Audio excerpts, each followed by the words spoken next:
మన జీవితంలో కష్టాలు వచ్చినప్పుడే దేవుడిని వెతుకుతాం. కష్టాలు, కోరికలు నెరవేరాలని ఆరాధిస్తాం. అయితే అనుకున్న కోరిక నెరవేరకపోతే దేవుడిని మార్చేస్తాం. దేవుడిని మార్చినంత మాత్రాన కోరికలు నెరవేరవు. మన విశ్వాసాన్ని మార్చుకోవాలని మాత్రం అనుకోము. అనగనగా ఒక గ్రామం. ఆ గ్రామంలో కష్టాలు పడుతున్న ఓ వ్యక్తికి కొందరు సలహా ఇస్తారు. ఏమంటే భగవంతుడిని ఆరాధిస్తే అనుకున్న పనులు నెరవేరుతాయని.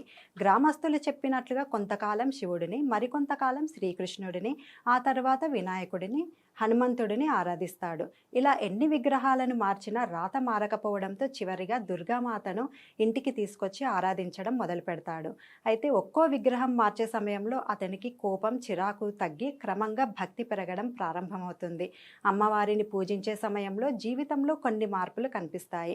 అమ్మవారే నిజమైన దేవత అని, మిగతావి రాళ్ళు అని భావించి వాటిపై గుడ్డను కప్పుతాడు. ఆ క్షణంలో దేవతలు ప్రత్యక్షం కావడం చూసి ఆశ్చర్యపోతాడు. దేవుడిని రాతి విగ్రహంగా కాకుండా సజీవంగా ఉన్నారనే నమ్మకంతో ఆరాధించినప్పుడే దైవకృప లభిస్తుందని చెబుతారు.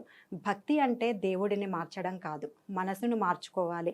విశ్వాసం స్థిరపడిన చోటే దైవానుగ్రహం కలుగుతుంది. దీనికి రామకృష్ణ పరమహంస జీవితమే ఓ నిదర్శనం. దృఢ విశ్వాసం, సహనం, శ్రద్ధ ఉంటే కర్మఫలంగా వచ్చిన కష్టాలు కాలక్రమంలో కరిగిపోతాయి. దేవుడు బయట కాదు, మన నమ్మకంలోనే ఉంటాడు అనే జీవిత సత్యాన్ని ఈ కథ తెలియజేస్తోంది.